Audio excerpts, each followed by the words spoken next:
आज मैं आया हूँ मुस्तफाबाद वार्ड नंबर 243 में। शौकीन रहमान जो किसी तारुफ के मोहताज नहीं हैं, आप जानते ही हैं ना, सोशल मीडिया पे हमेशा एक्टिव रहते हैं और ज़मीन से जुड़े हुए एक कार्यकर्ता हैं। तो शौकीन रहमान कल से राजनीतिक गलियारों में एक हलचल सी मच रही है कि शौकीन रहमान आपने एक वीडियो के माध्यम से बताया है कि आपने आम आदमी पार्टी से इस्तीफ़ा दे दिया है। तो एक हलचल सी मच गई है मुस्तफाबाद विधानसभा में, क्या वजह है कि आपने पार्टी से इस्तीफ़ा दिया है? हाँ, दिया है मैंने इस्तीफ़ा। मैं आपके चैनल के माध्यम से फिर से बता रहा हूँ, मैंने आम आदमी पार्टी छोड़ दी है और उसकी वजह यही है कि जो हमारे आम आदमी पार्टी के नेता यहाँ पर चुनाव लड़े हैं उनका कहीं अता पता नहीं है, वो लापता है और पब्लिक यहाँ पर परेशान है, बहुत ज़्यादा परेशानी में है। तो यही कारण है कि आपने पार्टी छोड़ी है? बिल्कुल यही कारण है। तो उस तक जब तक हम सेवा कर रहे थे उसके बाद कोई यहाँ पर किसी की खिदमत में, किसी के पीड़ा में, किसी के दर्द में, किसी की मुसीबत में, किसी की आम मजबूरी में खड़ा नहीं होता कोई आम आदमी पार्टी का नेता। और हमें अपने मुस्तफाबाद से प्यार है। ऐसी पार्टी आती जाती रहती हैं, जो हमारे मुस्तफाबाद के दुख दर्द का नहीं वो हमारा भी।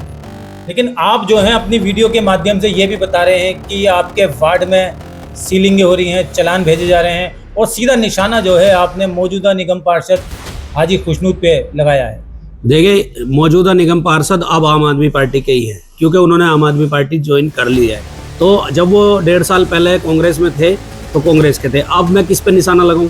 जब आम आदमी पार्टी के पार्षद साहब के यहाँ सारी डील हो रही है, जो भी नोटिस किसी कबाड़ियों के और स्क्रैप कारोबारियों के घर पे आता है, तुरंत वो निगम पार्षद के दौड़ा दौड़ा घर पे जाता है। वहाँ पे जाके लाख रुपए और 1.5 लाख रुपए, 2 लाख की जैसे जिसका हिसाब होता है, कारोबार होता है, वो पता करके पहले ही रखते हैं कि किसकी कितनी कमाई है। उसी हिसाब से डील होती है और लोगों को वहाँ पे एक उनका चेला लगा हुआ है, वो लोग वहाँ से एमसीडी के दफ्तर पर किसी अधिकारी से मिलवाता है। कई केस मेरे संज्ञान में आए हैं और कोई 50,000 कोई 1 लाख देकर स्क्रैप कारोबारी कई बार देकर अपने नोटिस कटवाए हैं उन्होंने हाजी खुशनूद को। तो मैं किसे कहूँगा? लेकिन आप ये सिर्फ आरोप भी लगा रहे हैं या आप तक कोई प्रूफ वगैरह भी हैं? मेरे पास सारे प्रूफ हैं, आने वाले एमसीडी इलेक्शन में सभी पेश करूंगा और सारी चीज़ें हैं, कुछ रिकॉर्डिंग्स भी हैं और बताया जाएगा मौजूदा निगम पार्षद को कि एक कूड़े की आड़ में, एक कूड़े की सफाई को छोड़कर तुमने जो मुस्तफाबाद में यहाँ आतंक मचा रखा है, चाहे वो 5,000 से 15,000 लेंटर के हो गए हों। पहले कभी 5-7 हज़ार के लिए हम बोलते थे वीडियो में कि यहाँ मौजूदा निगम पार्षद लेंटर पर 5-7 हज़ार लेते, लेकिन अब 15,000 का रेट हो गया। और तुमने नोटिसों का जो धंधा बनाया है पिछले 1 साल से, हर आदमी पीड़ा में है कि जो हमारा कारोबार था उसमें हम 500-700 हज़ार रुपये खर्च करके कहीं महीना दे के किसी एमसीडी को वो तो हो गया ख़त्म। अब हाजी खुशनूद ने, पार्षद ने अपने हाथ में ले लिया, नोटिस भिजवाते हैं और उसकी डील उनका चमचा करता है। और जितने भी लोग हमारे स्क्रैप कारोबारी 80 से 85% वो लोग इसको भुगत चुके हैं। लेकिन आपके प्रत्याशी थे विधानसभा के आदिल अहमद खान, वो भी यहाँ नज़र नहीं आते। आपने शायद ऐसा अपनी वीडियो में ये भी बताया है। जब मैंने उनकी शिकायत 10 जनों में की, उस दिन वहाँ यहाँ आम आदमी पार्टी के मुस्तफाबाद के काफ़ी बड़े बड़े लीडर यहाँ बैठे थे। एक बिल्डिंग को सील करने के लिए जय साहब आए थे, तो मैंने उनका फ़ोन लगाया तो जय साहब ने उनका फ़ोन नहीं सुना। जब जय साहब पार्षद का फ़ोन नहीं सुन रहे तो कुछ तो अंदर साठ गांठ है। मैंने उनको उन्होंने बोला मैं डीसी ऑफिस से मेरी बात कराओ। मैंने उनको बोला कि आ जाओ आप डीसी ऑफिस से। वो आए, 5-7 जने और भी साथ थे उनके, जो मैन जैसे मास्टर शेर मोहम्मद, हाजी ताज मोहम्मद, ये सब लोग ऑफिस आए। मैंने उनको सरेआम बोला कि एक जय आपका फ़ोन नहीं सुन रहा, आप काहे के पार्षद हो? इससे अच्छा तो आप कहीं जाके गांव में रात प्रधानी कर लो। जब आप किसी को ये भी नहीं बचा सकते, किसी की बिल्डिंग पे किसी ने, गरीब आदमी ने फ्लैट लिया, उसे सील कर रहे हैं, आप ये भी नहीं बचा सकते कि गरीब आदमी आपको वोट दे रहा है, उसका फ्लैट भी नहीं बचा सकते, तो आपका कोई अधिकार नहीं है अगर जय फ़ोन नहीं सुनता पार्षद रहने का। कूड़े की आड़ में कूड़े की गाड़ी टाइम टेबल से भेजकर लोगों को जो प्रताड़ना दी जा रही है, इसका जवाब जनता देगी आने वाले इलेक्शन में। निगम पार्षद हाजी खुशनूद आदिल अहमद खान के इशारे पर चल रहे हैं। आदिल अहमद खान का कहना यह है कि अगर हमको इन्होंने वोट नहीं दिया मुस्तफाबाद के लोगों को, तो ये आने वाले इलेक्शन से पहले लोगों को जचना चाहिए कि बीजेपी कितनी इन इलाकों में कितनी क्रूरता से बीजेपी का नाम लगा के खुद विधायक बनना चाहते हैं। ऐसा कभी नहीं होगा, किसी को गिरा के कोई उठता नहीं है, क्योंकि बीजेपी सरकार यहाँ एमसीडी में हो सकती है, पार्षद हमारे हाजी खुशनूद है जो आम आदमी से है। यही मेरी लड़ाई है आदिल खान से भी। और आदिल खान का कहीं अता पता नहीं है, कुछ चमचे बिठा रखे हैं, वो रोज केक काटते हैं, उधर चाकू लग रहे हैं, नौजवान लड़कों के मर्डर हो रहे हैं और यहाँ केक पे चाकू चल रहे हैं। सीने में दिल दहल जाता है जब अपना बच्चा जाता है, मर्डर होता है, उधर इधर केक कटता है। तो शर्म आनी चाहिए ना, जितने गुलामी की जिंदगी जी रहे हैं कार्यकर्ता आम आदमी पार्टी के, आवाज उठाने वाला कोई है नहीं। आदिल अहमद खान के संरक्षण में हाजी खुशनूद चल रहे हैं, अगर वो नहीं चलेंगे उनका टिकट काट दिया जाएगा। लेकिन मेरा सवाल आपसे ये है, शौकीन रहमान नेता तो यहाँ कांग्रेस के भी हैं, पहले मैंने देखा था यहाँ पे न्याय यात्रा, कोई तिरंगा यात्रा निकाल रहा था, लेकिन वो नेता कहाँ हैं अब?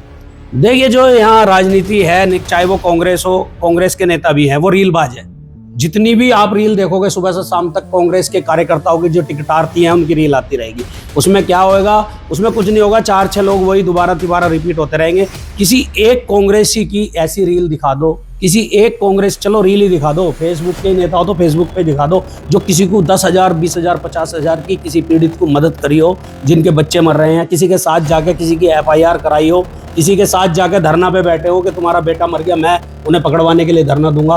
कोई राजनीति का महत्व नहीं है उनकी, वो सिर्फ रीलबाज नेता हैं और 24 घंटे पर रील डालते रहते हैं। हम तुम्हें चाहते हैं ऐसे, तुम हमें चाहते हो ऐसे, बस गाने लगाते हैं। तो मैं एक बात जानना चाहता हूँ, पॉलिटिक्स जो है समाज सेवा है या बिजनेस बन चुका है? पॉलिटिक्स कारोबार बन चुका है। ऐसा नहीं है कि अब इसकी समाज सेवा तो जो हैं बेचारे, वो कुछ चंद लोग हैं जो आज भी कर रहे हैं, बिना राजनीति के भी, बिना पार्टी के भी। लेकिन जो राजनीति में घुसे हुए लोग हैं, इन्होंने अपना धंधा बना लिया है।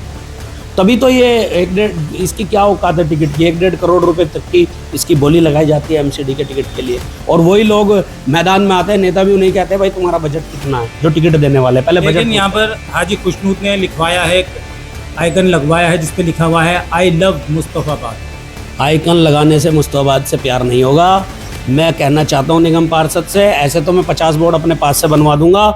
मैं भी प्यार करता हूँ मुस्तफाबाद को, लेकिन मुस्तफाबाद का सच्चा प्यार वो होगा जो मुस्तफाबाद की आवाम की खिदमत करोगे। मुस्तफाबाद के लिए दिल में जहर और जेबें गर्म कर रहे हो, मुस्तफाबाद के गरीब लोगों से छीन छीन के खा रहे हो आप। ये छीनना ही कहूँगा मैं तो। जब आप किसी ठेले वाले से 300, 400, 500 रुपये का चालान काटने के बजाय उनसे 3-3 हज़ार रुपये आप के MCD कर्मचारी लेंगे और 10-10 हज़ार के चालान करोगे, तो वो जुल्म है। जुल्म कर ले रहा है, हाजी खुशनूद ले रहे हैं। पार्षद के संरक्षण में सब चल रहा है। निगम पार्षद चाहे तो, मैं फिर कह रहा हूँ, 1000 बार कह चुका, कोई किसी तरह का MCD का कोई चालान नहीं हो सकता। सब ये निगम पार्षद के अंडर में है। ये भैंस वाले इतने परेशान है बेचारे। उन भैंस वालों को इतनी पीड़ा, जो पहले भैंस वाले अपनी 10 भैंस कोई पालता था, उसका खर्चा MCD के लोग 500-1000 रुपये में लेके चले जाते थे और उसका 1000 रुपये खर्चा। आज 10 भैंस वाले का खर्चा कम से कम 15,000 का है। लेकिन मैंने एक खबर चलाई थी एक बार यहाँ पर, उसमें गालियाँ बक रहे थे निगम पार्षद हाजी खुशनूद और गुलफाम सैफी आपस में एक दूसरे को गालियाँ बक रहे थे, क्योंकि गुलफाम सैफी बता रहे थे कि सीलिंग जो है पार्षद खुद लगवा रहे हैं। नहीं, गुलफाम सैफी को अगर ये पूरा अंदाजा है कि खुद लगवा रहे हैं तो मोर्चा खोले, या टिकट और चुनाव लड़ने के लिए गुलफाम सैफी हैं। उन्होंने आज तक कोई इनके खिलाफ मोर्चा नहीं खोला। अगर कोई सच्चाई की बात बोलता है तो उसे दोनों मिले हुए हैं क्या? उसे बागी मैं ये नहीं कह सकता, लेकिन गुलफाम सैफी कभी भी उनके खिलाफ नहीं बोलने, क्योंकि उन्हें पता है कि हमारी राजनीति दोनों की एक जैसी चलेगी। या तो वो जीतेंगे या मैं जीतूंगा। कांग्रेस का टिकट या तो मुझे मिलेगा या उन्हें मिलेगा। ये पब्लिक है, पब्लिक जिसे चाहेगी उसे वोट देगी। यहाँ पे कोई भी किस तरह का जालसाजी नहीं चलेगी। एक दूसरे को नफरत से दिखा के अंदर से इस तरह का इनका रिश्ता है, ये तो ये जानते हैं। अच्छा, आपने इसमें एक बंद बात में कहा है कि जो मुस्तफाबाद की आवाम फैसला करेगी, तो अगली बार आप किस पार्टी में जाने वाले हैं? क्योंकि पहले आप आम आदमी पार्टी में थे, फिर आप कांग्रेस में गए, फिर आप आम आदमी पार्टी में वापस आए। अब क्या भारतीय जनता पार्टी में जाएंगे, BJP में जाएंगे आप? देखिए, मैं कांग्रेस में चला गया था कुछ दिनों के लिए, और मैं ही नहीं, पता नहीं कितने लोग चले गए थे। कोई कहीं चला गया था, उस टाइम एक आंधी तूफान से चल रहा था, मैं भी चला गया था, तो मेरे से भी ये चीज़ हुई थी। लेकिन जब मुस्तफाबाद की भलाई के बारे में सोचा, 4 लोग 10 लोग मेरे मोहल्ले के, मेरे पड़ोस के, मेरे इलाके के मेरे पास आए कि आदिल अहमद खान को चुनाव लड़ाना चाहते हैं और आम आदमी पार्टी भाजपा से टक्कर ले सकती है, आप हमारे साथ आओ। तो मैंने लोगों की बात को शर्माते रखा। वो ये आवाम ही मुझे आगे बढ़ाती है, मैं इनके साथ हूँ, ये मेरे साथ है। उस बात को रख के मैं हम वहाँ पर ज्वाइन किया आम आदमी पार्टी दोबारा, और हमने वहाँ पर चुनाव लगभग जीत ही लिया।